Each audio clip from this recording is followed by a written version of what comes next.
ସମ୍ବଲପୁର ଜିଲ୍ଲାର ତାଲବ ଖେଳ ପଡ଼ିଆଠାରେ ଅନୁଷ୍ଠିତ ହେଉଥିବା ତାଲବ କପ୍ 2025 ଫୁଟବଲ ପ୍ରତିଯୋଗିତା ଉଦ୍ଯାପିତ ହୋଇଯାଇଛି। ଏହି ଫୁଟବଲ ପ୍ରତିଯୋଗିତାରେ ଚଳିତ ବର୍ଷ ପଶ୍ଚିମ ଓଡ଼ିଶାର ବିଭିନ୍ନ ଜିଲ୍ଲାରୁ ମୋଟ 12 ଗୋଟି ଫୁଟବଲ ଦଳ ଅଂଶଗ୍ରହଣ କରିଥିଲେ। ତାଲବ କପ୍ 2025ର ଫାଇନାଲ ମ୍ୟାଚ୍ରେ ତଥା ଉଦ୍ଯାପନୀ ସମାରୋହରେ ଆଜି ମୁଖ୍ୟ ଅତିଥି ଭାବରେ ସମ୍ବଲପୁର ବିଧାୟକ ଜୟନାରାୟଣ ମିଶ୍ର ଓ ସମ୍ମାନିତ ଅତିଥି ଭାବେ ରେଙ୍ଗାଲିର ପୂର୍ବତନ ବିଧାୟକ ନାଉରୀ ନାୟକ ପ୍ରମୁଖ ଯୋଗଦାନ କରିଥିଲେ। ଏହାର ଫାଇନାଲ ମ୍ୟାଚ୍ରେ କୁଚିଣ୍ଡା ଫୁଟବଲ ଦଳ 2-1 ଗୋଲରେ ରେଙ୍ଗାଲି ଫୁଟବଲ ଦଳକୁ ପରାସ୍ତ କରି ଚଳିତ ବର୍ଷ ତାଲବ କପ୍ 2025ର ଚାମ୍ପିୟନ ହୋଇଥିଲା। ତାଲବ କପ୍ 2025କୁ ତାଲବ କପ୍ ଆୟୋଜନ କମିଟି ପକ୍ଷରୁ ଏହାର ସବୁ ସଦସ୍ୟମାନେ ଉପସ୍ଥିତ ରହି ପରିଚାଳନାରେ ସହଯୋଗ କରିଥିଲେ। ଏଥିସହ ଉଦ୍ଯାପନୀ କାର୍ଯ୍ୟକ୍ରମରେ ମଧ୍ୟ ଆୟୋଜନ କମିଟିର ସବୁ ସଦସ୍ୟମାନେ ଉପସ୍ଥିତ ରହିଥିଲେ। ଉଦ୍ଯାପନୀ ଉତ୍ସବରେ ଅତିଥିଗଣ ଚଳିତ ବର୍ଷର ତାଲବ କପ୍ 2025ର ଚାମ୍ପିୟନ ଏବଂ ରନର୍ସ ଅପ୍ ଦଳକୁ ଟ୍ରଫି ପ୍ରଦାନ କରିଥିଲେ। ଏହି ଅବସରରେ ତାଲବ କପ୍ ଆୟୋଜନ କମିଟି ପକ୍ଷରୁ ସଦସ୍ୟ ମହେନ୍ଦ୍ର ଭୋଇ ନିଜ ପ୍ରତିକ୍ରିୟା ରଖିଥିଲେ।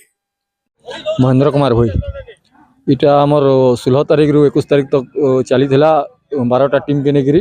आमर पश्चिम ओडिशा रो सब जिल्ला रो आसी टीम आउ इटा आमर तालब कप चली की आसीला मुख्य अतिथि हेगिरी आज की जितला काना मुख्य अतिथि हिसाब से आमर सम्बलपुर विधायक जयनारायण मिश्र आसीथिले तांकर संगे रेंगाली रो पूर्वतन विधायक नाउरी नायक आउ सब आमर पूर्वतन सम्बलपुर जिल्ला वरिष्ठ व्यक्ति पूर्वतन खेलाड़ी मैंने समस्ते होते इति आमर कुचिन्ना दल 2-1 गोल रे कुचिन्ना रेंगाली दल के परास्त कर तालब कप विजेता है आमर